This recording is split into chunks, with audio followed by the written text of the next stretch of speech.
Kabar mengejutkan datang dari artis Edis Adelia.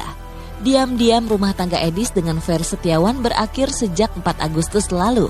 Sebagai penggugat, Edis mengaku telah menggugat cerai Ferry Setiawan yang masih mendekam di penjara sejak awal Juli lalu. Lantaran memang telah bersepakat untuk berpisah secara baik-baik, proses perceraian pasangan yang menikah tahun 2012 lalu tak menemui banyak kendala. Setelah menjalani 2 kali sidang tanpa kehadiran Ferry, Pengadilan Agama Bekasi pun mengambil putusan mengabulkan gugatan Edis secara first take atau tanpa dihadiri sang tergugat. Ya alhamdulillah udah sebulan yang lalu sudah vonis, sudah selesai, prosesnya dimudahkan, dilancarkan. Dan memang ini adalah fase kehidupan yang harus saya jalani, yang harus saya lewati. Dan memang berita itu benar adanya seperti itu. Dan saya minta maaf juga kepada teman-teman bahwa saya baru bisa berbagi cerita sekarang. Karena memang saya niatin dari awal. Jadi ketika proses dan segala macam biarlah itu menjadi urusan kami ketika proses segala macam. Karena alangkah lebih tenang kalau tanpa direcokin teman-teman juga. Jadi artinya ketika udah beres pun pasti saya akan bicara kepada teman-teman dan mungkin saat ini adalah saatnya saya berbicara bahwa memang sudah selesai, seperti itu sih. Kalau mengajukannya udah 6 Juni, kemudian vonis putusannya itu 4 Agustus. Enggak, alhamdulillah ya, karena kami bersepakat untuk berpisah dengan baik-baik. Jadi kami tidak ada masalah, persyaratan sudah kita lengkapin sebelum mengajukan gugatan. Jadi sidang juga hanya 2 kali dan alhamdulillah beres, lancar. Ya, sang pihak penggugatnya saya.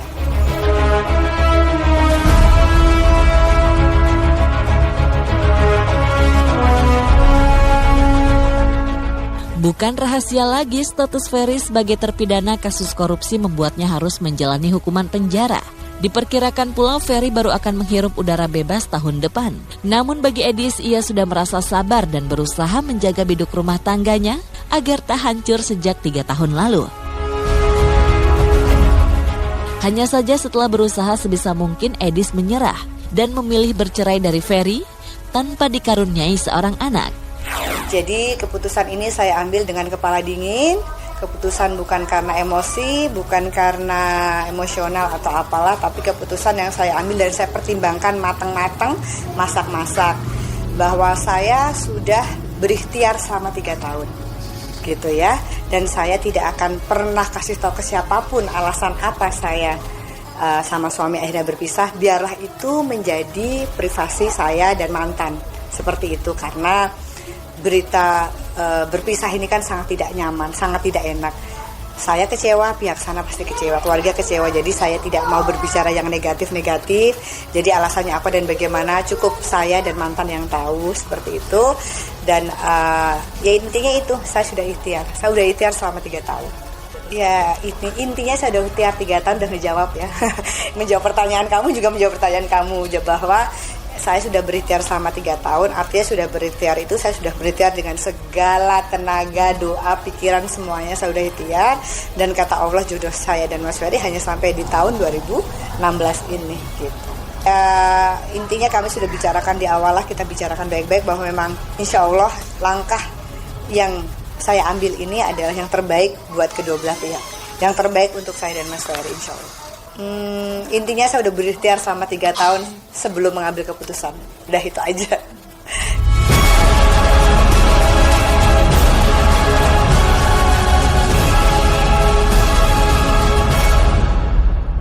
Kecakapan Edis menyimpan rahasia rumah tangganya dikagumi teman juga sahabat.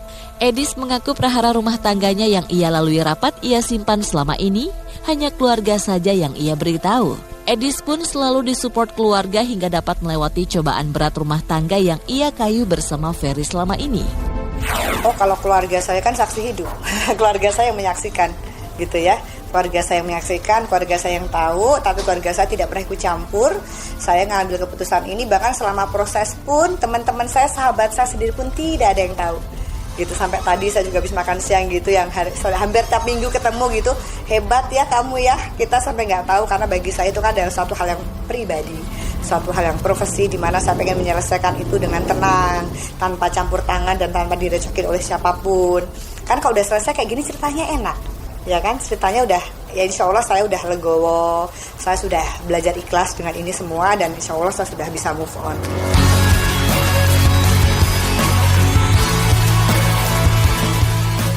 Walau baru masa hitungan hari menjanda, artis 37 tahun ini tak ingin terbelenggu kegagalan rumah tangga. Ia masih berharap dan mendamba suatu saat kelak bertemu teman hidup lagi. Untuk itu ia membuka hati juga tali silaturahmi kepada siapapun, termasuk kaum laki-laki. Kalau ada yang mau coba dekat-dekat, memang jujur sudah ada 1-2. Cuman di sini kan saya juga tidak semudah itu, belajar dari pengalaman kan saya pasti lebih hati-hati lagi, lebih selektif lagi. Apalagi beberapa teman saya, sahabat saya lebih galak lagi. Pengacara saya juga harus kita sortir dulu gitu. Ada beberapa teman ustadz juga harus kenalin dulu ke saya gitu. Jadi banyak banget yang galak terhadap saya, artinya mereka memprotek saya ke depannya supaya tidak dapat yang lebih baik lagi aja lah. Saya nggak mau menjelekin orang, supaya ke depannya saya dapat yang lebih baik lagi, seperti itu. Jadi memang saya membuka komunikasi seluas-luasnya dengan siapapun, membuka silaturahim dengan siapapun, termasuk dengan lawan jenis. Karena kemarin ketika saya masih menjadi istri orang, terus terang alhamdulillah selama 3 tahun saya tidak menjalin hubungan dengan lawan jenis selain sahabat ataupun selain teman dekat gitu. Kemana-mana saya ada asisten, kemana-mana saya sama keluarga, alhamdulillah. Jadi sekarang ketika saya sudah sendiri, ya saya membuka komunikasi lagi, karena kan tidak menutup kemungkinan.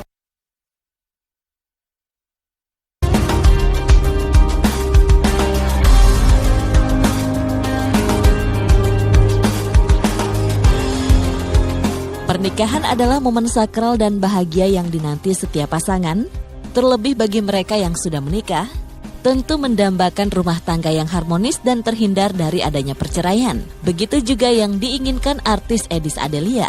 Sejak melabuhkan pilihannya untuk menikah dengan Ferry Setiawan, tentu saja aktris kelahiran Yogyakarta ingin memimpikan memiliki rumah tangga yang selalu diliputi kebahagiaan bersama suami.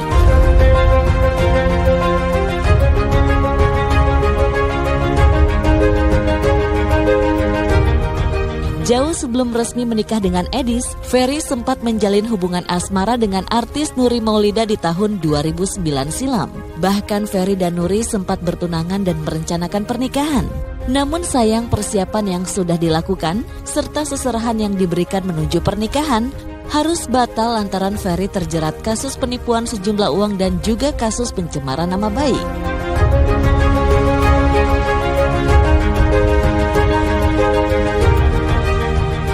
Dengan bergulir dan berjalannya waktu, pada tanggal 27 Oktober 2012, akhirnya Ferry resmi mempersunting Eddis Adelia di sebuah hotel berbintang kawasan Jakarta Pusat.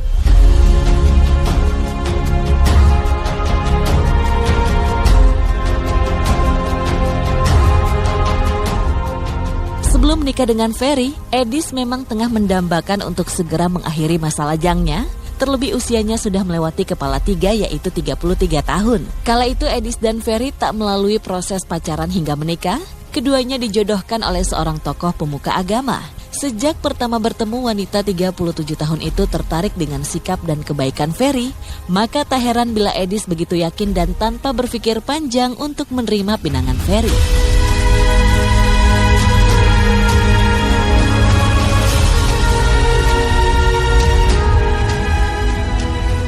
Baru 1 tahun lebih merasakan manisnya mengarungi bahtera rumah tangga, pernikahan Eddis tiba-tiba mendapat ujian yang sangat berat. Ferry Setiawan yang tak lain merupakan suami tercintanya harus menjalani masa hukuman selama 5 tahun penjara dan denda sebesar 1 miliar rupiah.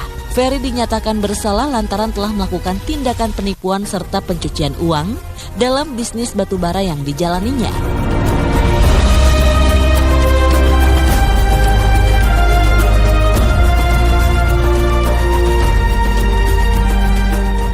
Sebagai Sebagai seorang istri, tentu saja Edis begitu terkejut. Ia pun harus terima dan berlapang dada menerima takdir rumah tangganya. Bahkan Edis berusaha menjadi istri setia dengan menemani dan mendampingi Ferry kala terjatuh dan tersandung kasus hukum.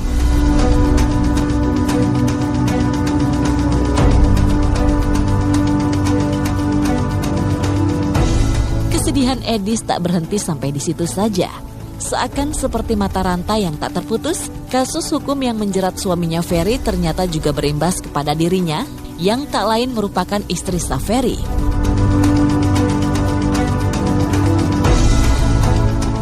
Pasca Ferry divonis 5 tahun penjara, rupanya wanita kelahiran 26 Februari ini juga ikut terseret pusara suami dan masuk bui, lantaran Edis dinilai terlibat dalam penggunaan uang tersebut.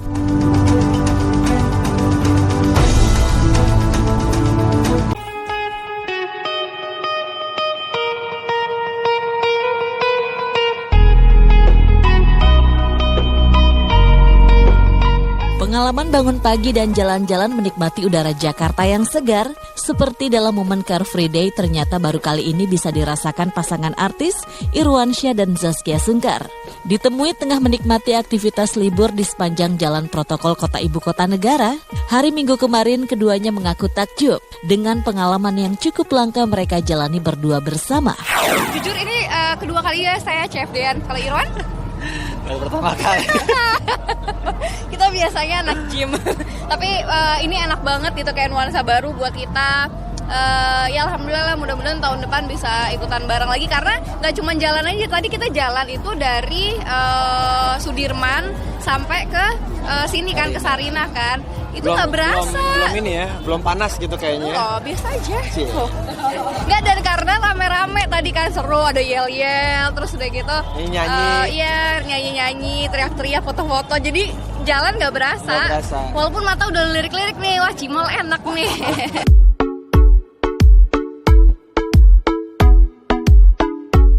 Jalan berdua di pagi hari memang tak pernah mereka lakukan sejak menikah. Lantaran itu keduanya merasa bagai melewati masa kanak-kanak, bisa menikmati udara segar Jakarta yang selama ini mereka lewati begitu saja. Itu aku kan sepedahan. Nah, kalau sekarang karena memang ada acara juga, jadi ya memang nggak berasa. Terus udah gitu rame-rame, seru-seruan. Dan kita startnya tuh masih pagi banget, jadi udaranya masih enak banget. Belum ada matahari ya? Belum. Enggak sih. Oh enggak ya, kita sih sebenarnya tadi emang kalau alhamdulillah siap subuh kan kita bangun gitu.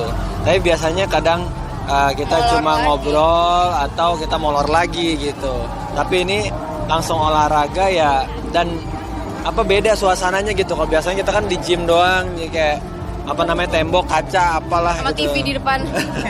Kalau di sini tuh kayaknya fresh udaranya, terus suasananya juga asik banget gitu. Tadi nggak ini sih, jadi malah lebih seringnya Irwan duluan yang bangun.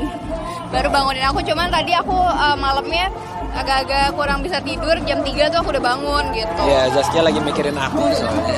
Sering banget. Kalau keluar iya, jarang. Kalau keluar ya, tapi olahraganya juga di gitu-gitu ya suka berdua lah.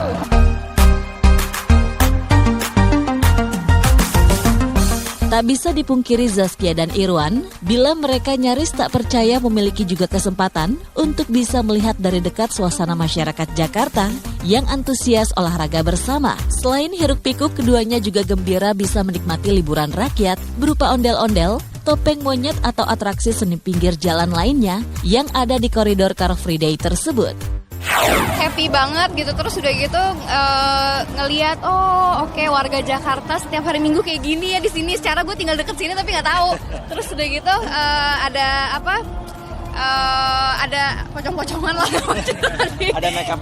Ada makeup kayak street artist gitu, asik. Dia pakai ada yang jadi falak, terus udah gitu ada yang jadi pocong, kocak aja sih. Maksudnya ya itu hiburan lah untuk warga Jakarta. Terus tadi ada ondel-ondel, ya. Seru banget. Ya, maksudnya ini pengalaman yang cukup menarik gitu untuk diulang lagi sebenarnya gitu. Mungkin ya nggak acara besar, tapi setiap bulan sekali kita bisa keluar gitu. Satu lagi yang membuat Irwan dan Zaskia bisa melupakan penatnya kesibukan tiap hari adalah ketika bisa mencoba aneka kuliner jalanan, mulai dari cimol, somai, batagor, hingga bubur ayam di sisi jalan utama kota Jakarta, yang tiap Senin hingga Sabtu menjadi arena kesibukan lalu lalang warga Jakarta dengan segenap aktivitasnya.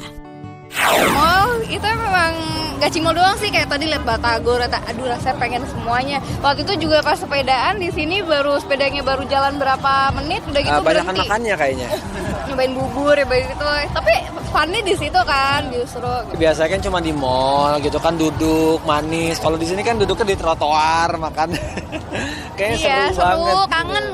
Kangen lah gitu kayak bisa bisa ngerasain bener-bener ya kayak klasiknya kota Jakarta gitu. Zaman dulu kan kita kayak gitu. Nah sekarang kan udah di beberapa spot kan udah dilarang untuk jualan di pinggir jalan. Nah sekarang kalau misalnya lagi CFD-an gini ada, ya happy banget. Boleh ya. Agak. Sama yang penting juga sehatnya sih, ngirup udara segar.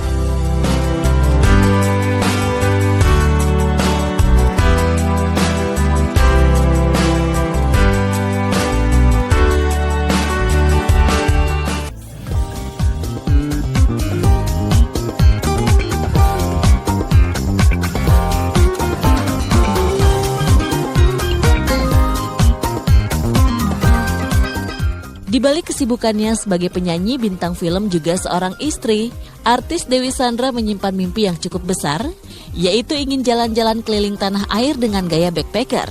Istri Agus Rahman ini mengaku kerap dibuat cemburu dengan sejumlah kenalan, juga teman-teman dekatnya yang mampu mencuri-curi waktu untuk mengunjungi tempat-tempat indah di Indonesia dan kemudian menguploadnya ke Instagram. Bagi Dewi, jalan-jalan ala backpacker ia anggap seru dan menantang, sehingga ingin ia lakoni andai punya kesempatan di masa datang. Liburan nggak harus yang jauh-jauh juga ya, dan sekarang I feel like dengan Instagram, bantuan dari Instagram, kita melihat banyak teman-teman yang suka traveling di seluruh Indonesia, Bangka Belitung, terus kemarin ada filmnya ini Kisah Tiga Darah di Maumere. Itu cantik banget ya, mas. Like, oh my god, itu sejauh apa dari sini? Jadi gue semakin terpacu untuk, karena itu salah satu cita-cita gue bahwa I wanna go backpacking. Saya pengen backpacking seluruh Indonesia untuk melihat pelosok-pelosok yang mungkin belum pernah tercapai, bahwa ini negara yang sangat kaya, ini negara yang sangat cantik, ini negara yang sangat indah. Bukan berarti orang-orang yang suka traveling ke luar negeri itu salah, enggak. Tapi the minute kita mencintai again negara kita, meskipun sekarang pajak lagi kece-kecenya ya, dan seperti semua negara yang ada di seluruh dunia ada plus minusnya.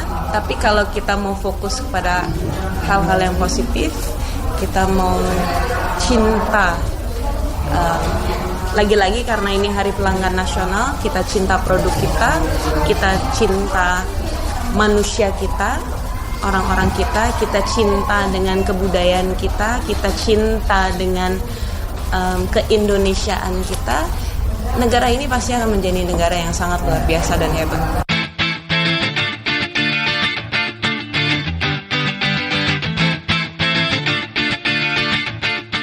Bukan hal mudah memang berjalan-jalan dengan tas ransel di pundak, plus siap menerima kekurangan apapun di tengah jalan yang tanpa fasilitas. Selain butuh mental yang kuat agar tak cengeng, harus memiliki pula kekuatan fisik yang memadai. Saya ajak Mas Agus untuk yoga. 3 downward dogs and he was done. Downward dog tahu nggak sih? Yang posisi no. Jadi aku harus ya sama-sama ya kita untuk menaikkan stamina. Karena untuk backpacking kita juga butuh stamina yang luar biasa. Apalagi kalau kita mau naik ke atas gunung, mau benar-benar ke even Sumba kalau nggak salah ya. Anton Ismail gila asik banget. Gue lihat foto di Instagram, gue cuman yang, lu ngapain di situ? Cuman longboarding. I wanna do that. Gila lu perempuan, Wi. Terus kenapa? Emang perempuan nggak boleh longboarding? I'd love to do all those things.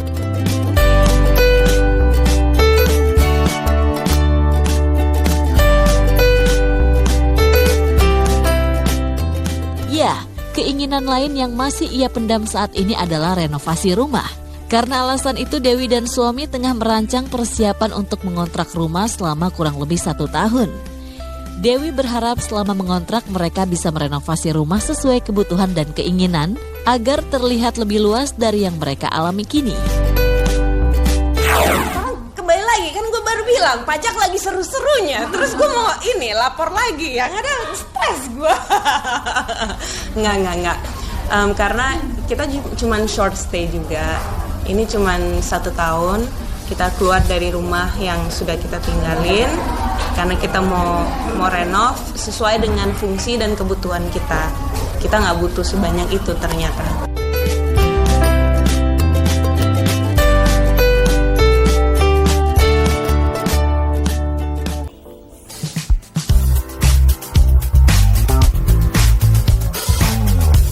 Buah jatuh tak jauh dari pohonnya. Nampaknya ungkapan itu tepat dilayangkan untuk anak pasangan selebritis Gading Martin dan Giselle. Pasalnya kini buah hati tercintanya Gempita Nora Martin sudah mulai memperlihatkan bakatnya di dunia seni. Tak heran bila sederet tawaran di dunia hiburan tanah air sudah mulai menghampiri Gempi.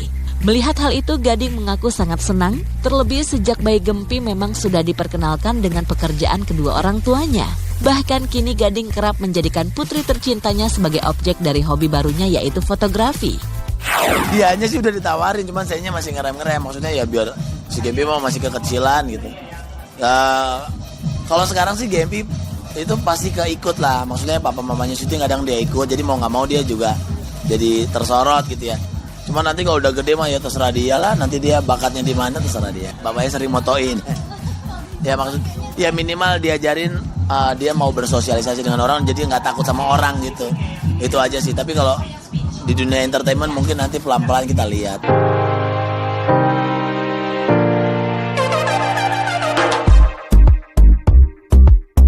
Bukan hanya Gempi saja yang memiliki darah seni, Gading Martin juga demikian. Terlahir dari orang tua yang besar di dunia hiburan, nampaknya membuat Gading mulai mengikuti jejak ayah tercintanya Roy Martin. Meski begitu, suami dari Giselle ini mengaku bukanlah hal mudah untuk meraih kesuksesan. Terlebih ia mengawali karir di dunia seni peran dan kini mulai melebar sayapnya sebagai seorang pembawa acara. Namun Gading sangat menikmati pekerjaannya di dunia entertainment. Kadang acting penasaran mengeksplor diri lagi aja. Kadang-kadang kita acting kan memang tidak menjadi diri sendiri. Kadang-kadang tiba-tiba dapat peran jadi misalnya jadi polisi gitu. Wah, jadi detektif. Waduh, kan itu seru ya. Dengan properti yang ada, dengan karakter yang beda gitu. Jadi memang seru aja sih dunia entertainment tuh ya, mau acting mau sih sangat menyenangkan sekali. Sekarang saya ibaratnya dikasih mic tak udah ngerasa itu comfort zone saya gitu. Cuman bukan berarti saya ninggalin sepenuhnya acting dan yang lain-lain.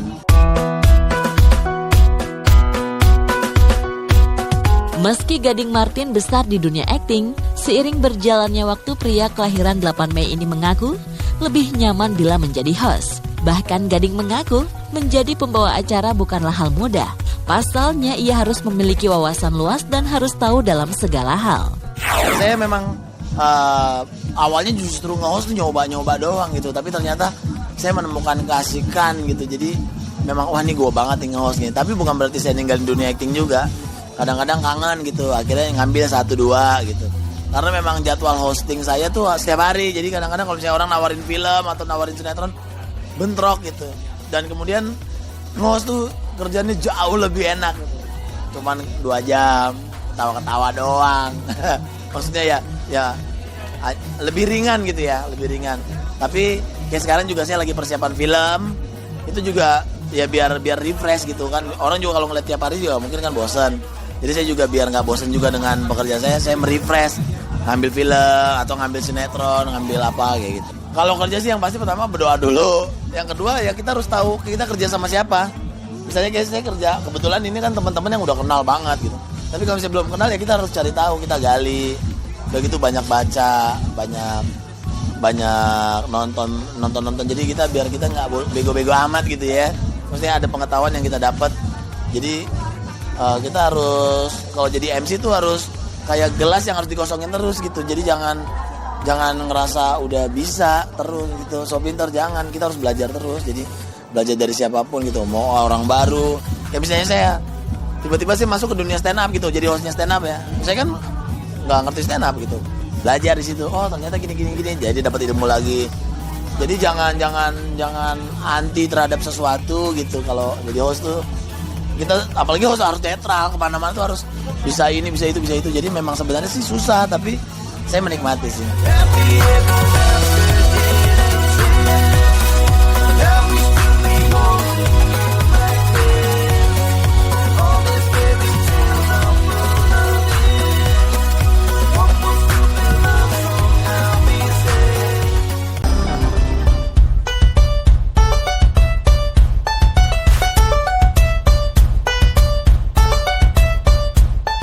Memiliki segudang aktivitas dan tengah disibukkan dengan syuting stripping yang dijalani, membuat artis cantik Kezia Karamoy tak hanya menjadikan mobil pribadinya sebagai alat transportasi, melainkan juga rumah kedua.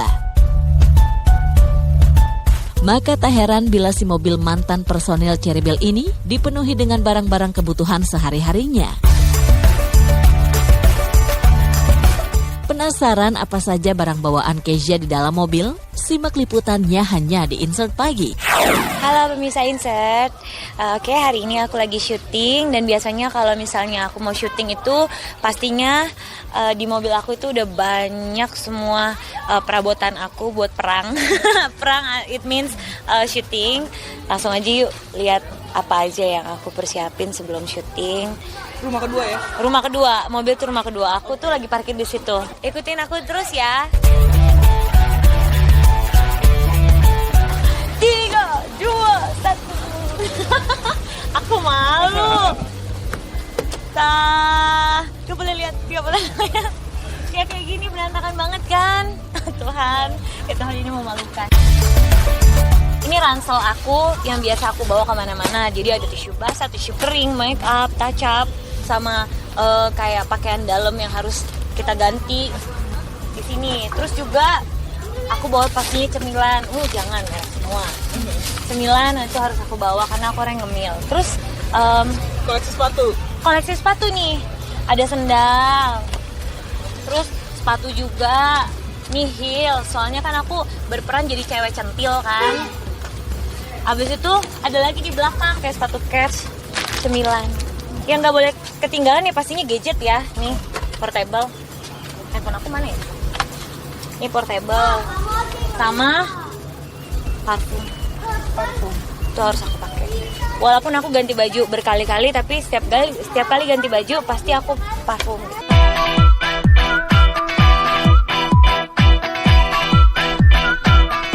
Meski mengaku sedikit merasa malu memperlihatkan isi mobilnya kepada tim Insert, mengingat mobilnya cukup berantakan dengan barang-barang bawaannya. Kezia berdalih hal itu semua terjadi lantaran ia bangun kesiangan untuk berangkat ke lokasi syuting, hingga harus terburu-buru memasukkan setiap barang keperluannya, terlebih ia melakukan semua seorang diri tanpa bantuan asisten. Berantakan banget, tadi tuh soalnya aku tuh bangunnya kesiangan, jadi pas mau ke lokasi syuting aku selesai mandi langsung masuk. Nah makeupnya tuh bener-bener di mobil kayak gitu, jadi berantakan deh. Ini makeup aku seperti ini. Sebenarnya aku ada asisten, tapi aku terbiasa sendiri kan waktu di Cherry Belle tuh semuanya apa-apa lakuinnya sendiri kayak makeup dan lain-lain. Walaupun ada asisten, jadi asisten tuh kayak cuma ngingetin aku karena aku tuh orangnya pelupa. Jadi misalnya aku pegang handphone, aku taruh handphonenya terus aku take. Pas balik aku bilang, handphone aku mana ya? Padahal aku taruh sendiri tadi di mana, tapi aku juga lupa.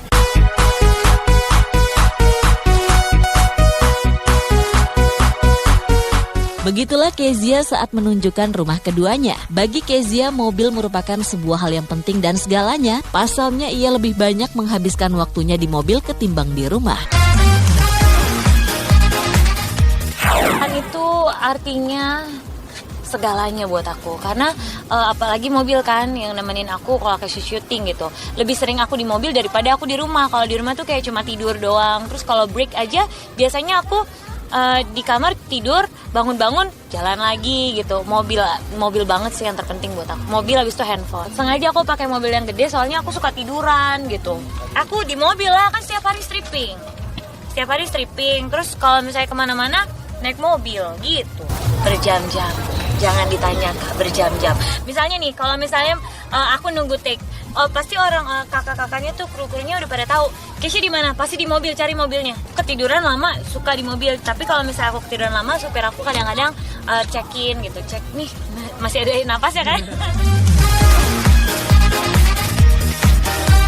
Pemirsa Insert, thank you ya udah ngikutin keseharian aku berakting dan udah lihat rumah kedua aku yang berantakan.